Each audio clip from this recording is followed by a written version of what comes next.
Good morning. Welcome to the 2024 Dr. Dawn K. Wilson Teaching, Learning, and Research Symposium. My name is Katie Alanese, and I have the blessing of serving as the director of our Center for Learning Innovations and Teaching Excellence, as well as our Associate Dean for the College of Education and Behavioral Sciences online. But years before I took on these positions, I had the privilege and honor of being a student of Dr. Dawn K. Wilson. And she made such a tremendous impact in my life that she changed the entire course of my life. She was a teacher of teachers. She was the ultimate mentor. She was a true friend, and she loved HCU, absolutely loved HCU. In fact, she was the person who introduced me to our incredible university. And I remember meeting her and thinking, wow, this is a woman who has a heart for service, who has a heart for providing learning experiences that instill within students a passion for academic, spiritual, and professional excellence as a result of our central confession that Jesus Christ is Lord, which is the mission of our amazing university. I was so grateful for the opportunity to learn from her, and I remember the very first time I attended this symposium when it was called the Teaching and Learning Symposium. That was back in 2011, and I remember thinking, wow, what an amazing place to engage in meaningful reciprocal learning experiences, to grow alongside fellow educators and researchers, and to make lifelong friends. And our prayer is that the symposium will be exactly that for you. We are so honored to have each and every one of you here today. It is such a privilege to spend time in your presence. Before Dr. Wilson became an educator at HCU, and she was here for 20 years before she went to be with Jesus after a very courageous battle with cancer. But before her time as a faculty member, she was a student when HCU was HBU. And she earned her MED in curriculum instruction here at HCU, and she was a Guild Scholar. You will learn more about our amazing Guild as we go throughout the day, and especially at our luncheon honoring the Guild. You will meet some fellow Guild scholars who are carrying on in Dr. Wilson's footsteps and impacting lives in educational settings for eternity. But as I look out on this amazing group of educators, educational leaders, researchers, and scholars, I think, wow, Dr. Wilson would have loved this. She would have loved this more than words can express. And I'm so grateful that you have joined us in celebrating her incredible legacy, in honoring our amazing Guild, and in learning together throughout this special day. I'm going to open us in prayer, and then I'm going to introduce our phenomenal keynote speaker. Please join me in prayer. Dear Father, we thank you for this beautiful day. This is the day you have made, and we rejoice and are glad in it. We thank you for the fact that you have brought us all together for a specific purpose. I pray that you would accomplish your amazing purposes as we meet together today, that we would learn together, that we would make new friends, that we would leave feeling encouraged and uplifted. I thank you that your presence is here with us. I pray that the words of our mouths and meditations of our hearts would be pleasing in your sight. We give this day to you. In Jesus' name we pray. Amen. So I'm very, very excited to introduce our keynote speaker, Mr. Leonard Geddes. He is the founder of the Learn Well Projects, an organization he established back in 2010 with one singular mission: to make academic work more visible, manageable, and effective for both students and educators. Leonard is recognized internationally for his groundbreaking work in metacognitive practices, which have transformed academic instruction, improved student performance, and elevated instructional outcomes. But at his core, Leonard's true expertise lies in understanding how college students approach academic work.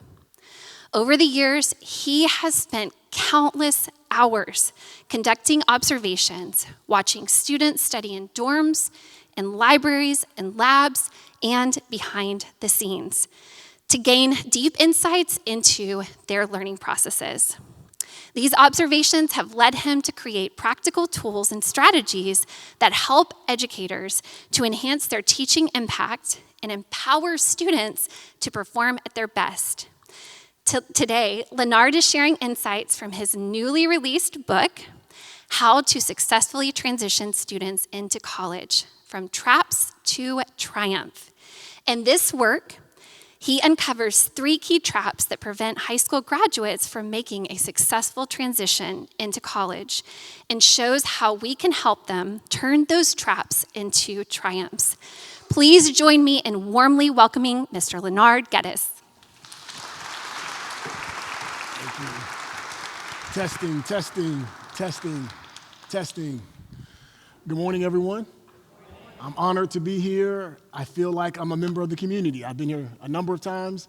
I've gotten to know many of your students. I think my initial introduction to the HCU community back when it was HBU was through Dr. Matt Boylston. I don't know if he's here or not, but I'd like to thank him and recognize him. I've had a chance to work with a number of people from, of course, Katie, thank you for the great introduction. And also I've had a chance to work with Dr. China Jenkins and Dr. Tia Castor and I've got a chance to interact with many of the FYS faculty, some of the other faculty, a few of the chairs, many of your students. And that's where I like to say my real expertise is in. People talk about metacognition, which I will talk a little bit about that. But my real expertise, I believe, lies in spending hours and hours and hours going around to students, just like I did here, and just asking them this question. How do you do academic work?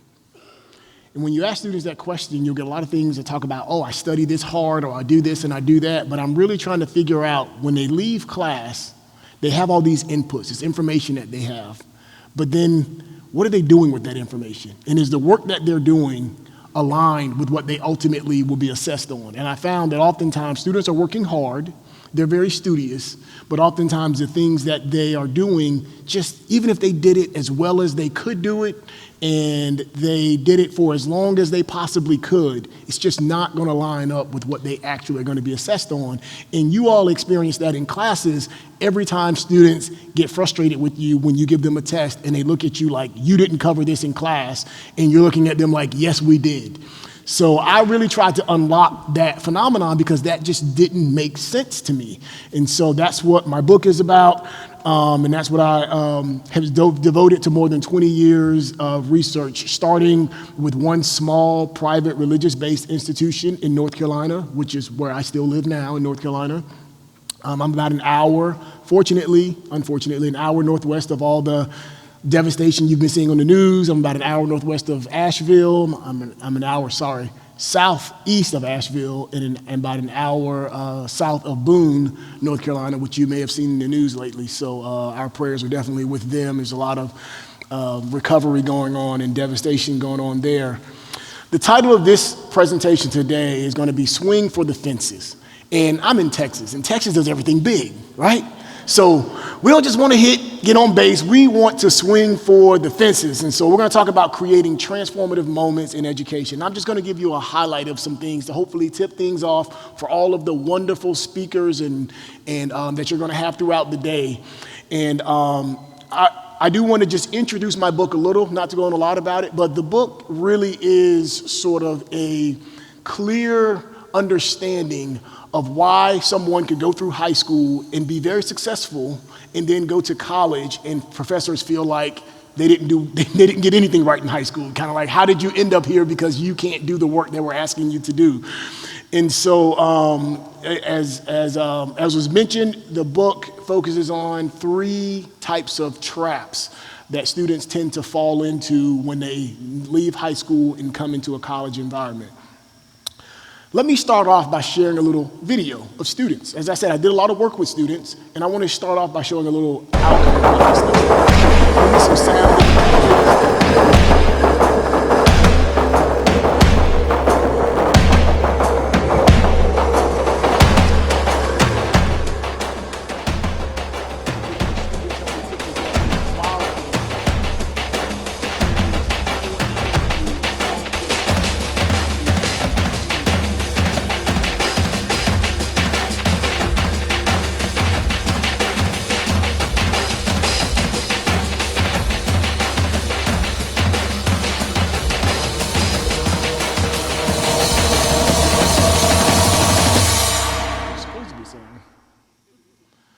plus individual. So it's looking at 4 weeks later after working with Teach me these how to students. study. It's real short. Teach me how to study. Teach me how to study. Teach me how to study. All my grades lovely. All my grades lovely. All my grades. Teach me how to study. Teach me how to study. Teach me how to study. Teach me how to study. All my grades lovely. All my grades lovely. All my grades lovely. Cause I know how to study. They be like, Bo, what? Can you teach me how to study? You know why? Cause all my grades lovely. And all you need is a pencil and some paper and a cozy quiet spot with your books and a table. Take your notes out and grab a pen too. Flip your books to page 250, section 2. Read each section and jot down plenty notes. Making sure you pay attention to every single quote. As you read and jot down words you don't know. Look them up, learn the words, then make your own quotes. Remember, you can do it, you can make it happen. Just stick to the books and Do here somewhere. Okay. quiz after quiz. We'll just do it like that. Okay. Yeah, we'll just do it like that. I think you hit the.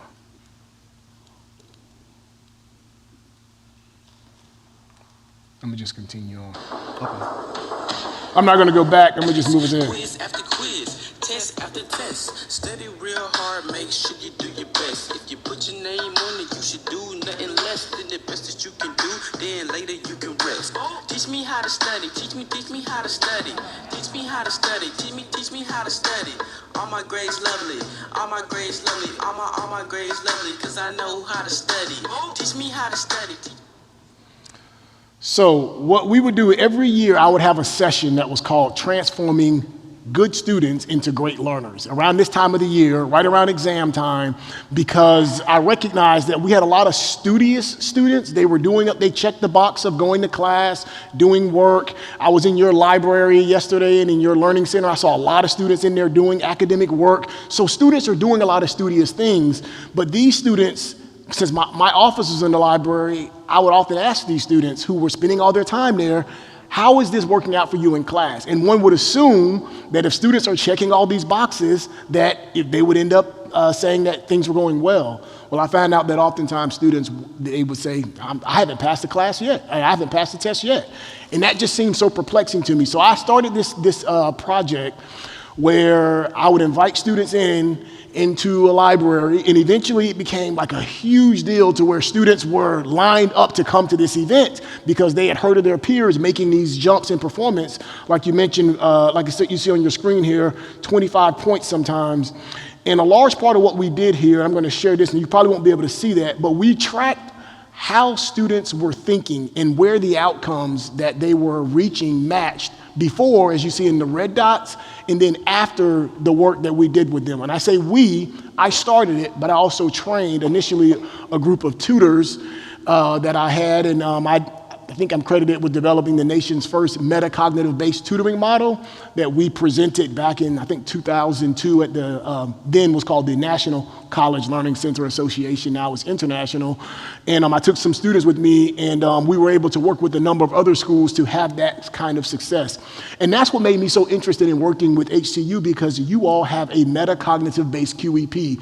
And that QEP should allow you all to swing for the fences and should allow you to hit, not just get on base, but to hit grand slams. So I want you all to do me a favor for a minute before I move ahead.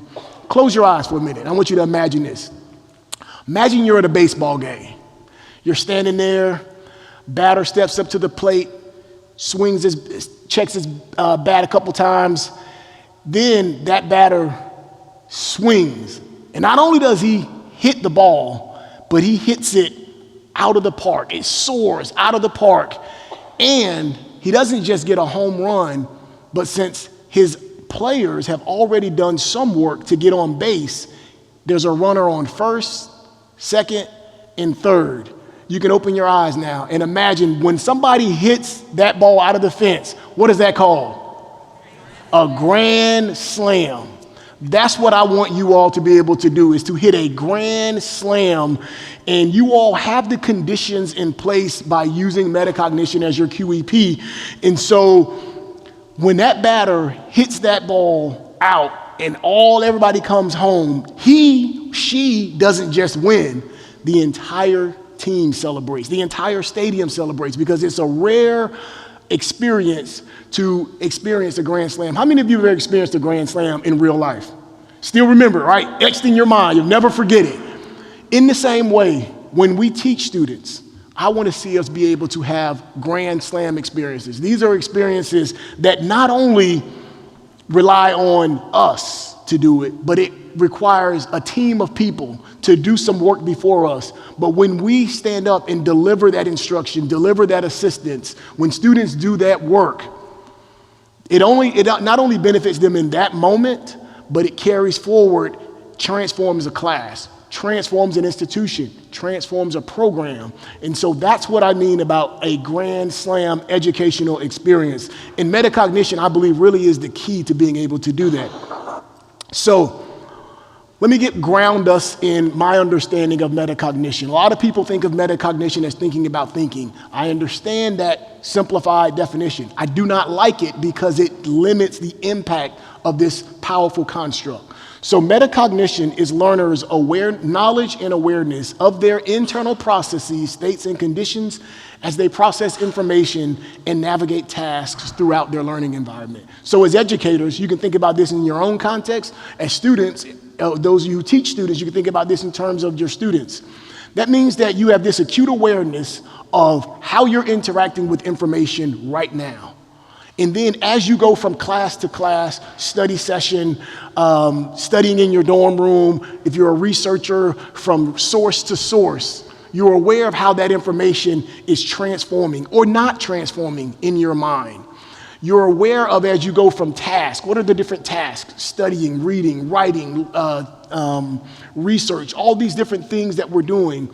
A metacognitively astute person, student, or even employee is aware of how these elements are changing and evolving and developing in their minds. And so the good news is that research suggests that from age 3, humans engage in metacognitive activity. So by the time students get to college, by the time they're in high school, they're well established in metacognition. The challenge is you have to turn up the volume so that they can use it to their advantage.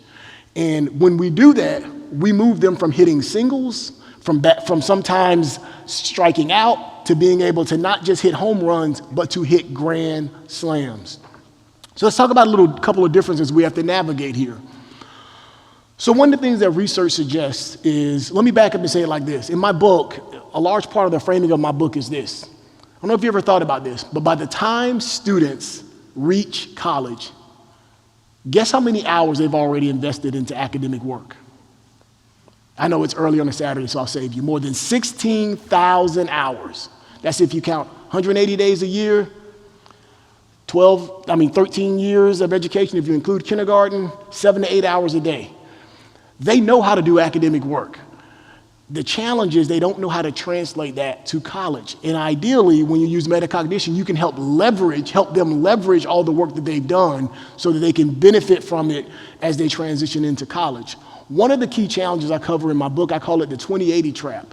In high school, 80% of the academic work is done by who? The teacher.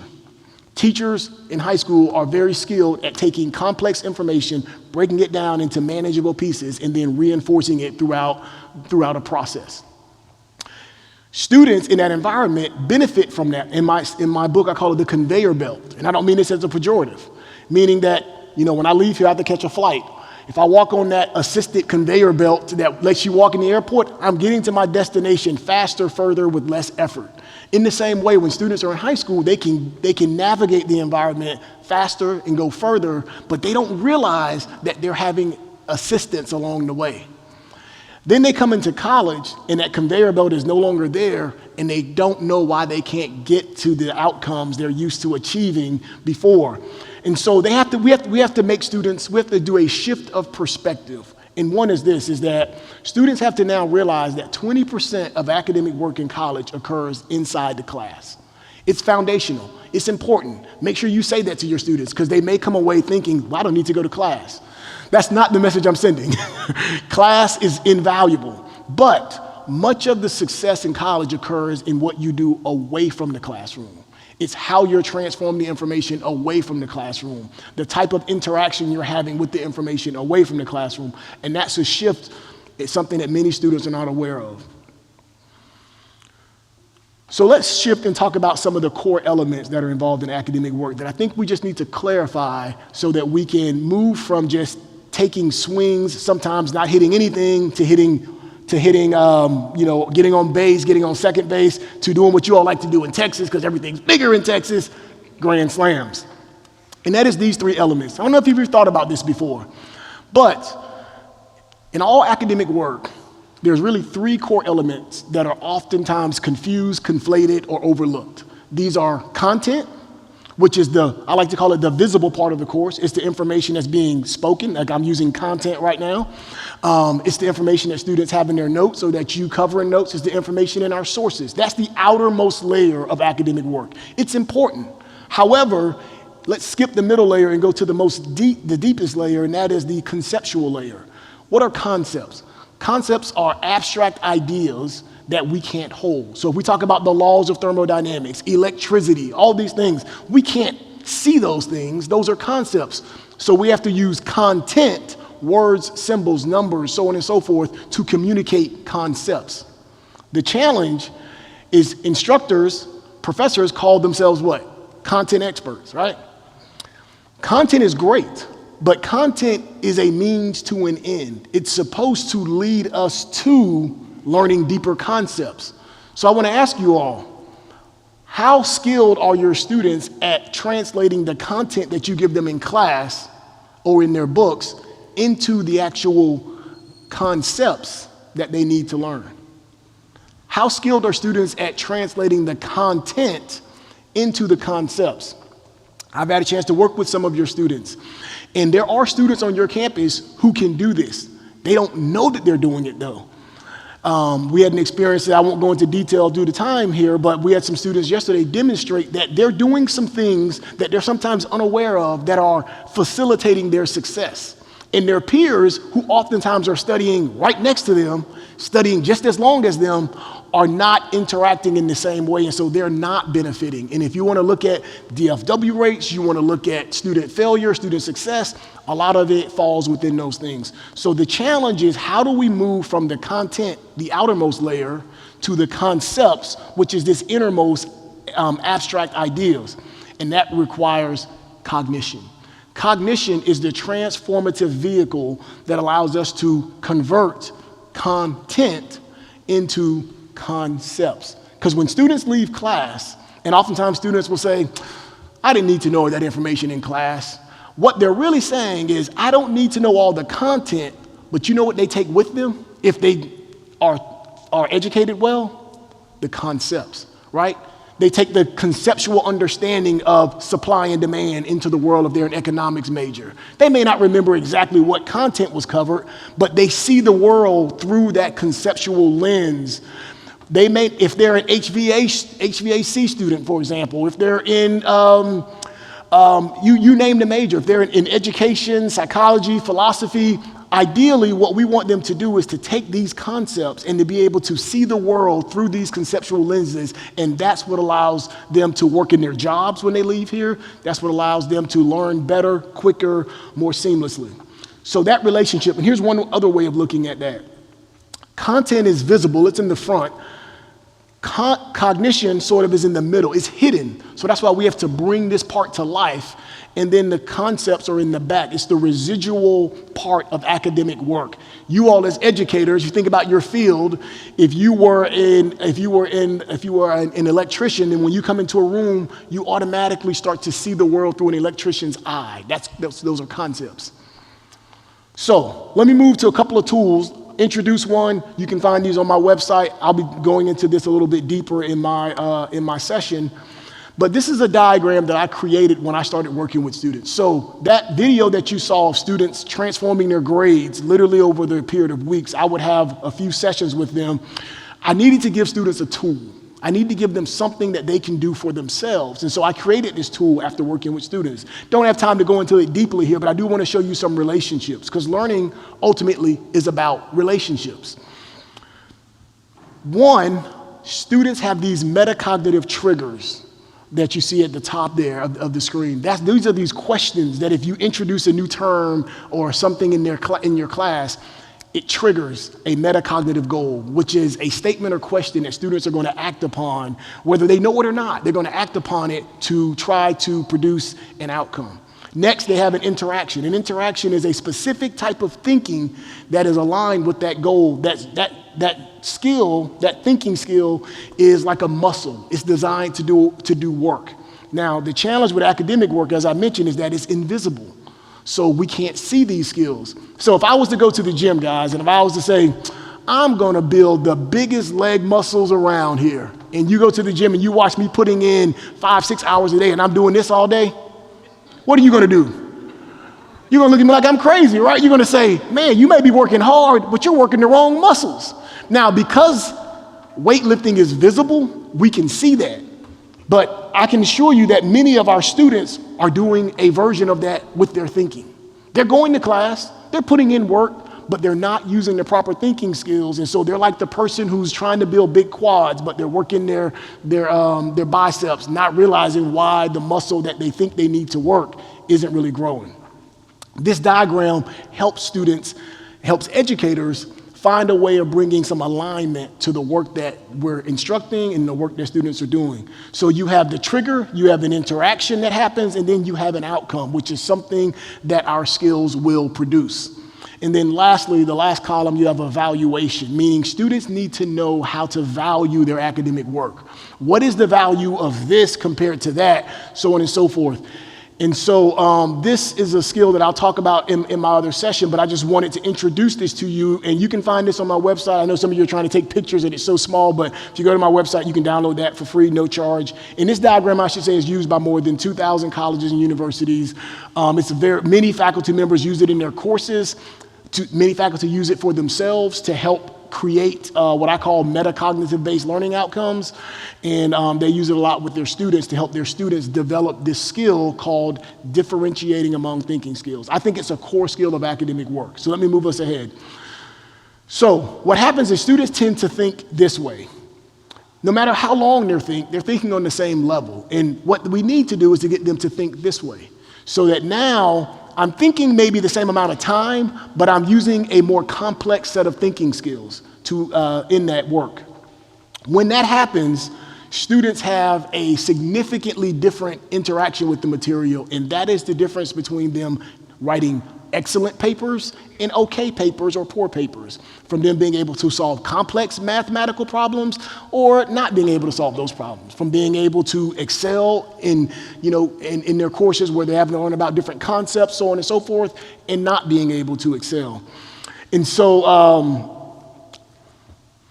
alignment really is everything. If you think about, in our baseball metaphor, what requires hitting the ball beyond the fences is you have to line up and you have to be able to time that ball and align your swing perfectly so that as the ball's coming, you have all of your hips through and you can just let loose and the ball goes, and it's almost effortlessly. It just happens. If you've ever seen great swingers, if you play golf, great golfers, there's this thing called powerless effort, which is what I do in my golf swing.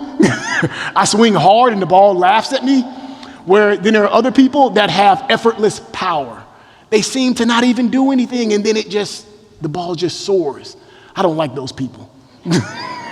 We want our students to be like that. We want to be like that. We want to be able to have effortless power. And this is kind of what I mean by that, what you see on your screen. Alignment is so important. So what happens many times is this. The tasks on the right side of the screen there, they all have outcomes, things that we are measuring students on. When students study, believe it or not, whether they can articulate it or not, they have outcomes. And as you all are focused on metacognition, you all have an opportunity to really be able to measure and help students become acutely aware of the outcomes that they're producing. But the tasks, the papers, the projects, the math assignments, so on and so forth, all of those things have outcomes. And if those outcomes are memory-based, let's say, because students are accustomed to using that particular muscle or that particular skill, when they study, they're pretty good at doing that. And they have this alignment, and that's when they go into the class and they're like, oh, I get this. This is easy. I get this. What they're saying is not necessarily meaning it's easy. They're saying that the outcomes that you're assessing match the outcomes that I have been studying. But what happens in cognitively complex environments like college is this. The outcomes deepen. Now, same project, but now we're assessing for something different. And as you can see, when you get to this part right here, which is where I think many students lie, the task requires an analysis. It requires something much deeper. And the student may be studying, but if they only reach that shallow type of outcome, then there's not going to be alignment there, and that student is going to feel like nothing they did worked, that I studied hard, but it didn't align up. And it was just because they were using their own thinking skills. So how do you solve that problem?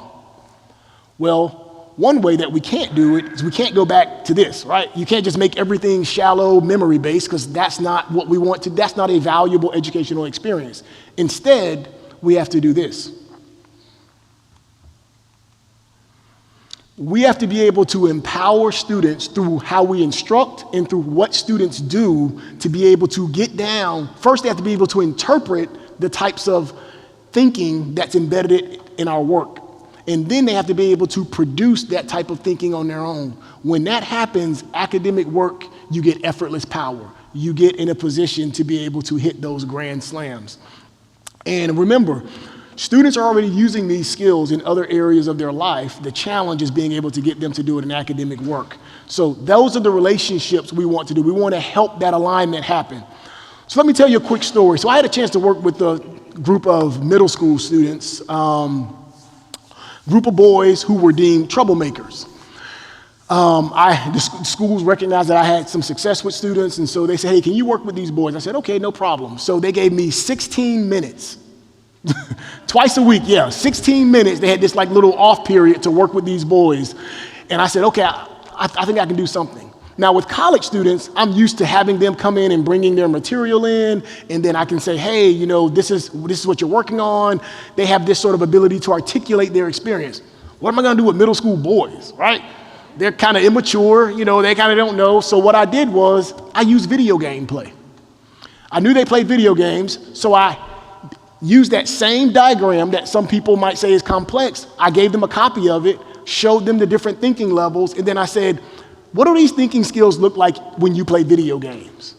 And at first I had to give them some prompts, but once they got going, they were able to articulate it. And then when they would say, oh, you know, that's when you're just learning the buttons. You're just learning how to do this, how to press this. And then as we went down the diagram, when we got to the analyzing and evaluating level, they would say, I said, what happens at that level? And they said, that's when you get really good. I said, what do you mean? They said, well, then you can start to make decisions and you can start to decide this. And being boys, they started picking on each other and said, that's why you're not good, because you can't get to that level. But in the end, what happened was these boys were able to translate their video game play skills to their ELA courses, to their math courses, to their other courses. And at the end of that experience, those boys not only excelled academically, these were boys who were deemed troublemakers, they excelled academically, but those boys also decreased the amount of trouble they were getting in significantly. And when I began talking to the guidance counselor and the teachers about them, they realized that the boys were getting in trouble because they just couldn't do the work in class. And so as they would self-sabotage themselves to get out of class. They would act up to get out of class.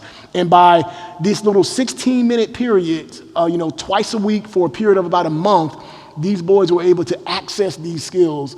And when they started having success, not only did they translate that to their particular course that we were working in, they did it across the board. That's a grand slam experience. And I did that several years ago, right after COVID. And so I've seen those boys go into high school, and many of those boys are now honor students. Their parents, since it's in my community, those parents would talk to me and say, what did you do to my son? Oh my gosh. The point being is not to kind of toot my own horn, but to simply share with you that we all can make these differences. We all can hit grand slams. We all can help these boys, help these students thrive. And just to show you a couple other things here is that what you see on your screen here is just an example of how these thinking skills are being played out in all areas of our lives. Gaming, as I mentioned, cooking, sports, Legos. I've worked with a lot of student athletes to where I would help them take the athletic skills that they're using and then help them unlock those skills and see how they play out in academics. Seen the same thing. There's been a lot of schools I've been able to see their athletic programs just soar. Football programs, initially I started working with, because in higher education, people want to see, how's your football team? How's your men's basketball team? I've seen teams go from a 2.1 one semester to a 3.2 the next semester and maintain that for 10 years, simply by helping them unlock the metacognitive skills that are in there, that they're using in their sports. So let me end by saying this, is that in your classroom, when you use these metacognitive skills, there is an inflection point. There's a point where you go from, you have to put a lot of front loading of the work on the front end just to get the conditions set up. No different than in a baseball team. Somebody's got to get on first if we're going to hit that grand slam. Somebody's got to do some work to get on second. Somebody's got to do some work to get on third. And then you're in a position for that grand slam. And then what happens is when you start doing this work, and hopefully you all are seeing this here because you all have been doing metacognition for quite some time, there's an inflection point where all of a sudden the students are pulling you along. I've talked to a number of faculty members with schools I've worked with. They'll say, these students are making me have to go back and work a little harder now because they're challenging me. They want to go deeper in the material. They're asking more complex questions. The class discourse is much richer. So Texas likes to do it big, right? In Texas, you all are probably aware of this 60 by 30 plan, which is this ambitious plan that your legislators have put out, that by 2030, at least 60% of Texans will have a certificate or degree. That's a pretty ambitious plan. So, great opportunity for a grand slam. Great opportunity to hit some grand slams because there's an emphasis on these things and that you all want to hit. So, let me give you a couple of points to end on here. I call it the Grand Slamma Jamma. First thing we have to do is we have to shift that perspective from 80-20 to 20-80. Second thing we have to do, we have to teach students how to differentiate among thinking skills. There's a division of labor that has to happen. I see a lot of times faculty, learning assistants are doing a lot of work teaching, but until we empower students to make their contribution, we're not going to fully benefit from that. We can't hit grand slams until both are aligned. And then the third one is we have to continue giving students cognitively complex academic work. Let's not lower the standards. Let's keep the standards high, but let's empower students to meet those standards. So I'll end by saying this. There's a name for people who hit big shots in baseball and softball. Any of y'all know what they call these people? Sluggers. Sluggers. When a player hits a grand slam, think about this. The odds of victory skyrocket to 85%. Just like that, one powerful moment, one swing changes the entire game. So just imagine the impact that we could make if we create these grand slam experiences in the classrooms, in the learning centers, in our churches, in our families, in our communities. Imagine what we can do. These types of game changers not only benefit the students, but it positions us to hit grand slams as an institution and as a community. So Texas likes to do is big. Let's not just settle for getting on base. Let's hit grand slams because all of you are sluggers. Thank you.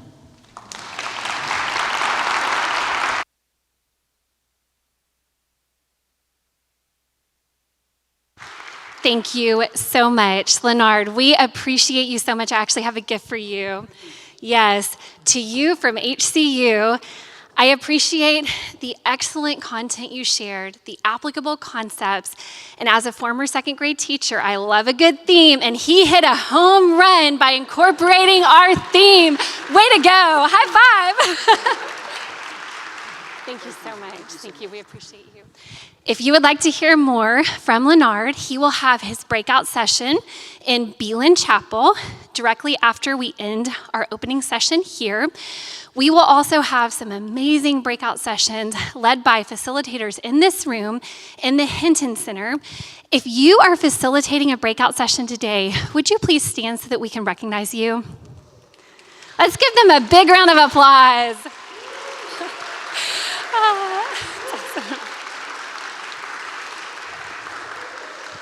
Thank you, breakout session facilitators, for the time, effort, energy, and prayer you have devoted to preparing your breakout sessions today. I'd like to go ahead and dismiss those who will be leading a breakout session in round 1. If you would like to go over to the Hinton Center and go ahead and get set up, you are welcome to do so. I want to remind you that by attending all 4 sessions today, which is the opening session, the 2 breakout sessions, and then the luncheon honoring the Guild, and completing the feedback form for each session, you will receive 4 continuing professional education credits. We will send you a certificate for that, and so we encourage you to do that. We appreciate the feedback that you have to share. Thank you so much for doing that. If you have any questions in regard to the schedule, in regard to the feedback form, in regard to what we have in store for you today, please don't hesitate to see me or one of our amazing volunteers who are sitting at our tables. If you guys could just wave your hands, we appreciate you so much. Let's give them a big round of applause. Amazing volunteers. Thank you all so much for joining us for this opening session. Again, we'll have breakout session 1 at 10 a.m., breakout session 2 at 11 a.m., and then directly after breakout session 2 concludes at 11:45, we will have our very, very special luncheon honoring the Guild. You will not want to miss this incredibly special event. We will have an all-star panel of Guild scholars on this stage sharing about the ways in which they are utilizing what they learned from their time at HCU to impact schools and society for the better. You will definitely want to hear from them. You will want to be here to honor the ladies of the Guild. We will look forward to seeing you back here at around 11:45. Enjoy your breakout sessions. Thank you all.